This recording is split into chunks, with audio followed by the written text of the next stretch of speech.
Bem-vindos a mais um vídeo desta ronda de vídeos psicoeducativos para um público em geral. O meu nome é Susana Rodrigues, eu sou psicóloga e sou psicoterapeuta e estou aqui hoje para vos falar um bocadinho sobre saúde psicológica. Falar em saúde psicológica equivale também a falar em saúde mental. Vamos pressupor a seguinte situação. Um familiar meu escorrega nas escadas a entrar para casa e fica com um problema na perna e no braço. Imediatamente, a primeira situação que nos vem à cabeça, incluindo o próprio familiar, é: eu tenho que ir à urgência do hospital. Correto. Você, eu, todos nós pensaríamos isso, sobretudo se o pé começar a inchar ou a perna e sobretudo se doer imenso, tanto na perna como no braço. Portanto, se eu não me conseguir aguentar com as dores, o mínimo que faço, já nem é o máximo, é imediatamente chamo o INEM e vou para o hospital ou peço a algum familiar ou alguém que esteja perto para me levar rapidamente à urgência.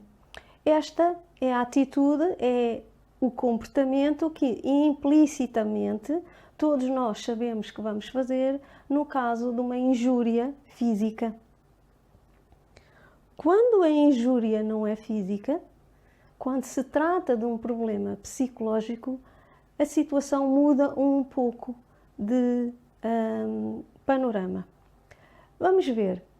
Se for uma situação de uma psicose dentro de um quadro de esquizofrenia ou dentro de outro tipo de problema psicótico, a pessoa teve uma descompensação, uma crise aguda, saindo fora da realidade, alucinando, delirando, colocando a sua vida em risco ou, hipoteticamente, a vida de outrem e outros sintomas que agora não nos cabe a nós estar aqui a definir.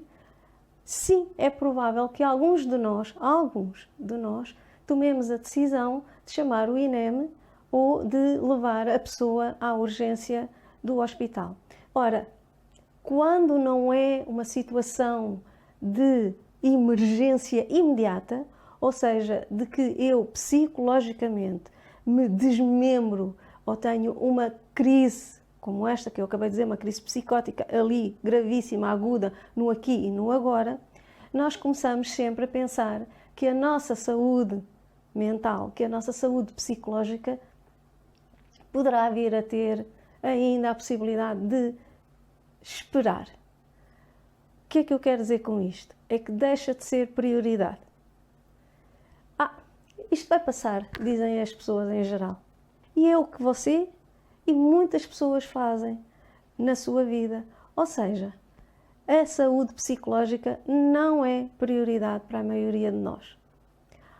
Há um lado nosso, de profissionais na área da saúde mental e na área da neurociência, que de facto entende isso. Pode ser que eu amanhã acorde melhor. Pode ser que eu amanhã consiga dar a volta a isto. Ou pode ser que as circunstâncias que me levam a sentir assim me levem a alterar também o meu estado de humor e como me sinto. Ou até pode ser que eu amanhã acorde com a vontade toda, com a volição de dar volta à minha vida e vai daí, tudo toma outra configuração e eu consigo sanear as minhas problemáticas. Ok, alguns de nós podem efetivamente encontrar depois uma solução, ou pelo menos uma solução temporária, quando pensam desta maneira. Ou seja, de facto, às vezes, há algumas circunstâncias da nossa vida que se endireitam.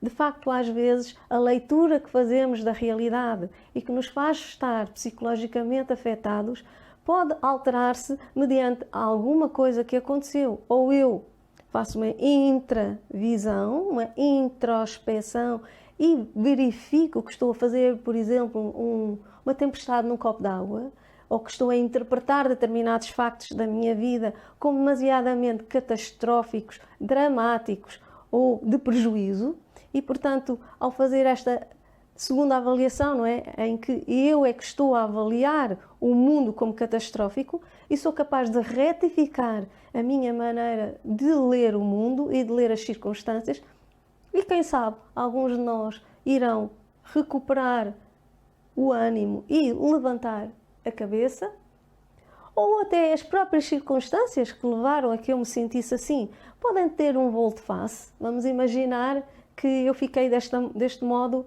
porque exatamente o meu familiar foi para o hospital e eu pensei que agora ia ser o fim do mundo, que ele ia ficar paraplégico, e de facto há boas notícias, porque a seguir o médico de medicina interna que o recebeu na triagem do hospital diz que nem é necessário ir para o ortopedista, porque de facto a situação está controlada e não passam de contusões e umas nódoas negras que se curam com umas pomadas específicas. Bom, que alívio! Então eu alivio um pouco a minha pressão psicológica, alivio a minha problemática, já sinto que o mundo afinal não é tão cão e vou andando. Claro que eu estou a dar um exemplo um pouco irrisório, não é? Porque de facto talvez não seja só um episódio como este que me faz sentir descompensada. Se calhar é uma sucessão de episódios da minha vida ou de leituras que eu faço da minha vida ou de circunstâncias, etc, etc, que me levam a fazer sentir num estado caótico em termos psicológicos. Mas aí é que nós vamos chegar. É quando eu já estou num estado caótico, quando a sucessão de acontecimentos nefastos da minha vida continua a dar-se, quando eu continuo a ler, a interpretar, a julgar, a ter crenças que têm do mundo, que têm a ver com questões sempre de prejuízo ou catastróficas ou dramáticas, sempre que eu não consigo resgatar dentro de mim próprio um conjunto de características psicológicas que me ajudam a arrebitar, que me ajudam a levantar e a encarar as circunstâncias de outra maneira e com elas me ajustar ao que está a acontecer na minha vida, procurando novas ferramentas, novos recursos para fazer face às vicissitudes. Então é possível que quando eu faço isto, quando eu consigo resgatar, quando eu faço quando eu aciono este mecanismo, é possível que eu consiga erguer-me e não procurar ajuda. Mas a miúde, o que acontece é que nós somos todos submergidos pela quantidade avassaladora, não é? Ou a intensidade avassaladora do que eu sinto e até das próprias circunstâncias de vida. Desse modo, quando eu já estou, aquilo que nós chamamos em vela knockdown, quando já me tombei, quando eu já senti que fui ao fundo, como algumas pessoas dizem, e que não estou a ser capaz de me resgatar lá do fundo, de sair e de me salvar, e mesmo assim ainda não coloco a hipótese de pedir ajuda ou de procurar profissional competente. Considerando sempre que saúde mental ou psicológica é menos grave do que problemas na área da saúde física. Quando eu era mais jovem, eu considerava que este pensamento era correto. Assim, o que é uma problemática psicológica ao pé de um problema de saúde bastante grave, uma doença autoimune, de um cancro, de uma diabetes tipo 1, etc, etc, etc. Portanto, se calhar não é nada. Se calhar nós é que fazemos uma tempestade num copo d'água e consegue-se levantar a crista. O que os meus 36 anos na área da psicologia me vêm dizer, 30 de trabalho mais 6 de estudo e todos os outros estudos que depois fiz a posteriori, os meus mestrados, as minhas pós-graduações, doutoramento, etc., eu já consigo fazer uma imersão muito mais profunda dentro desta temática e dizer-lhe com toda a certeza que a saúde mental é preciosa e que é tão grave você ter um problema na área da saúde mental ou da sua saúde psicológica como ter noutra área qualquer. Porque não só afeta a sua própria pessoa, afeta a sua saúde física também, porque há uma ligação intrínseca entre o soma, ou seja, entre o nosso corpo, que é físico, fisiológico, biológico e etc., e aquilo que é psicológico. Bom, mas sendo assim, como estou a dizer, acho que há uma relação intrínseca, há uma irmandade, como eu costumo dizer, entre o físico e o psicológico. Então, eu quando estou com uma problemática psicológica, estou a afetar também a minha saúde física em geral. Mas estou também a afetar a minha saúde relacional, porque depois também afeto e sou afetada pelas pessoas e pelas relações que mantenho no meu universo de relações. E, portanto, quanto mais tarde, isto é tal e qual como na saúde física, quanto mais tarde eu intervir na minha saúde psicológica, também mais tarde, ou seja, torna-se mais difícil e leva mais tempo resgatar os mecanismos de recuperação e de reabilitação do que se eu interviesse logo cedo, assim que os sintomas me começam a invadir. De qualquer modo, nunca é tarde. A maior parte das situações de saúde psicológica, e já não estou aqui a falar em situações de saúde mental, como as psicoses e as psicopatias e outras destruturações psíquicas e psiquiátricas graves, que agora não interessa estar aqui a referir, mas já não estou a falar em problemas psiquiátricos, já falo mesmo em termos da nossa saúde psicológica. Ou seja, em termos de uma depressão reativa, em termos de uma questão obsessiva-compulsiva, em termos de aspectos, por exemplo, de automutilação, em termos de aspectos narcísicos, em termos de ansiedade contínua ou aguda, galopante, em termos de ataques de pânico, etc, etc. Se for nestes casos, é muito mais fácil, ou questões neuróticas também, ou fóbicas, é tudo mais fácil de recuperar e quanto mais cedo houver intervenção, mais fácil e mais rápido é também possível encontrar pontos de saúde mental, pontos de recuperação e resgate de capacidades, não é? De skills, de fortificações que nos ajudem a sair do estado em que estamos. Sim, é verdade que algumas pessoas conseguem por si só, ou com a ajuda de um amigo, ou porque fizeram um programa de reabilitação psicológica, ou porque encontraram uns programas na net, por exemplo, programas de capacitação para mudar, ou da mudança, ou coisa que o valha, e conseguiram resgatar alguns recursos e vão andando e conseguindo dar alguma volta com esta ajuda à sua vida e encontrar pontos de saúde mental. E é ótimo se assim o conseguir fazer. Mas se sentir que está há demasiado tempo a adiar os seus problemas, o meu conselho, e como é óbvio, o conselho de todas as pessoas na área da saúde psicológica, lhe irão dizer que faça uma intervenção o mais rápida possível. Quanto mais cedo na vida nós mexermos e conseguirmos fazer uma reconfiguração daquilo que sentimos em termos psicológicos, mais qualidade de vida vamos ter, mais saúde física vamos ter, mais saúde mental, mais saúde relacional, etc, etc, etc. Ou seja, a cascata de melhorias que se vai dar em 300 mil dimensões na sua vida, como eu costumo dizer, vai ser tão notória, vai desencadear-se um fluxo positivo de coisas boas na sua vida que às tantas vai ser forçado ou forçada a concordar que aquele velho ditado que muitas pessoas falam, de que se eu penso positivo acontecem-me coisas boas e se eu penso negativo acontecem-me coisas más, pois é verdade.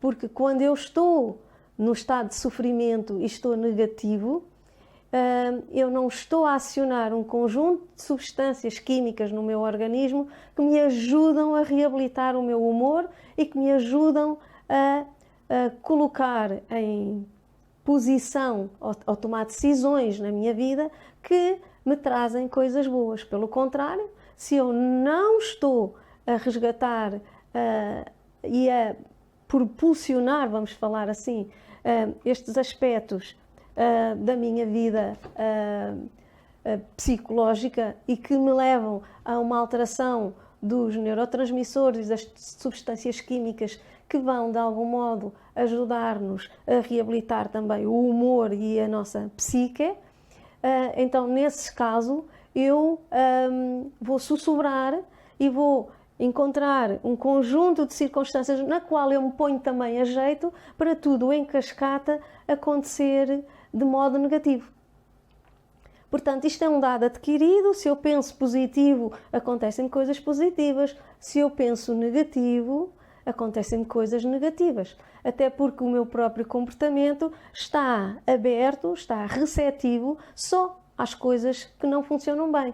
E eu vou acumulando a minha ideia, na minha ideia, vou acumulando provas de que, de facto, a vida é de facto uma madrasta. Não sei porque este nome, a maior parte das madrastas não são más, mas a vida é má para mim e de facto vai acontecer a tal cascata de acontecimentos nefastos, todos negativos, e eu vou de novo reiterar que a vida é mesmo uma porcaria e, portanto, vou estar naquele ciclo negativo, de energia negativa, em que nós sentimos que a nossa própria energia não é positiva. As pessoas dizem-nos as coisas e nós achamos logo que não, que aquilo não é nada assim. A palavra mais comum que usamos no nosso discurso é o não, o nunca, o jamais, ou em tempo algum, não sou capaz, isso é impossível. São as palavras que mais colecionamos nessa altura e, de facto, vamos comportar-nos de acordo com o que dizemos e com o que pensamos. As tais profecias autoconfirmatórias que eu já falei há alguns vídeos atrás e que, de facto, se eu tenho na minha cabeça este script, este guião para a minha vida de que tudo vai continuar a ser mau, pois então eu hei de só colher os frutos maus, porque são só esses que eu vejo, e mais, mesmo que seja positivo ou que seja bom, eu não os vejo. Tenho o que eu chamo uma certa cegueira psicológica. Ora bem, é preciso ter cuidado, porque já em tempos vos falei também no outro vídeo que algumas das questões que nós não tratamos na nossa vida, porque achamos que não são prioridade, ou que, como já dissemos, que a saúde psicológica pode esperar, ou que vai se recompor algures a meio do campeonato, alguma coisa acontece e isto vai passar, então, às vezes, eu não me dou conta de que isto está a ter tamanha repercussão que eu já estou a ser tomada de assalto por um conjunto de sintomas psicossomáticos, ou seja, sintomas somáticos, físicos, biológicos, fisiológicos, o que vocês lhe quiserem chamar, neurológicos, quiserem chamar, concretos, mas que têm a origem psicológica, têm a ver com a minha inabilidade em procurar e resgatar a minha saúde mental ou procurar ajuda para conseguir resgatar e reabilitar a mesma. E nesse sentido podem acontecer coisas incríveis, que a maior parte das vezes nós achamos que são físicas e podem não o ser. Ou seja, são realmente questões físicas, mas são apenas reflexos, são condicionadas, têm na sua etiopatogenia, na sua origem, questões psicológicas. Podemos falar, por exemplo, de algumas hemiparésias faciais, as que não têm, de facto, origem em nenhuma perturbação do sistema neurológico. Podemos estar a falar até em parésias de locomoção ou parésias de um membro. Podemos estar a falar em úlceras de estômago, de origem psi, não é? Aquilo que nós chamamos a úlcera nervosa. Podemos estar a falar em erupções cutâneas, também de origem psicológica, aquilo que os ingleses chamam rash, não é? Comichões, inflamações cutâneas que têm na sua origem aspectos psi. Podemos estar a falar em distúrbios intestinais, por exemplo, imensa diarreia ou o contrário, prisão de ventre, como nós costumamos chamar. Podemos também estar a falar em problemas de fluxo menstrual nas mulheres, ter, por exemplo, muito fluxo ininterruptamente, mais do que aquele que deveríamos ter durante muito tempo e em quantidades astronómicas, ou o contrário, rarear de tal maneira que é possível que há alguns meses nem sequer haja menstruação. Haver também queda de cabelo, às vezes é sazonal, tem a ver com o ciclo da Terra e com as estações do ano, mas outras vezes não é sazonal, mas tem a ver com cascata de acontecimentos psicológicos ou de sentimentos que eu estou a ter e a invadirem-me e que me levam de facto a sentir e a ter este tipo de queda de cabelo. Como podem ser pequenos tiques, sei lá, um tique com a língua, um gaguejar, alguns tipos de gaguez, não estou a dizer que sejam todos, um tique com os olhos, de um tremelicar persistente da nossa pálpebra superior, habitualmente é a superior, poderá também ser a inferior, mas habitualmente é a superior, e pode ser de maneira persistente, contínua o dia todo, como pode ser durante o dia todo, sim senhora, mas por períodos durante o dia. A grande questão é que algumas destas vezes este tipo de tique é visível a olho nu até para as outras pessoas. Outras vezes é a nossa própria consciência que percebe o tremelicar do olho, mas não é tão visível exteriormente para quem está de fora. Como podem ser aspectos mais pregnantes e mais incisivos, como uma febre súbita, uma tosse súbita, uma dificuldade em deglutir, aquelas dores que eu já falei a nível do músculo de diafragma, que mimetizam, ou seja, que nos dão a ideia de que é um ataque de miocárdio, ou seja, um ataque de coração. A possibilidade de, e aqui são casos mais graves, pessoas que estão sempre ansiosas e nunca fizeram trabalho nenhum com a sua ansiedade, podem ter problemas de bloqueio vascular, tanto nos membros inferiores, como a hipotética possibilidade de ter um aneurisma ou até um AVC ou AIT, acidentes isquémicos transitórios, que mais tarde poderão eventualmente levar a um AVC, mas isto quando nós já estamos invadidos por problemas psicológicos do quais nunca tomamos conta. Claro que nós sabemos que tudo isto implica também uma deterioração da nossa qualidade de vida, uma deterioração do estilo de vida, uma deterioração até da maneira como vemos todas as dimensões da nossa vida e não fazemos o possível. Não temos capacidade de fazer nada para endireitar a nossa vida e estamos à espera que caia qualquer coisa do teto ou que haja um milagre para mudar algo na minha vida e finalmente eu ser feliz e finalmente me passarem estes sintomas todos. A grande questão é que 99,9% destas situações não vai cair um milagre do céu, não vai haver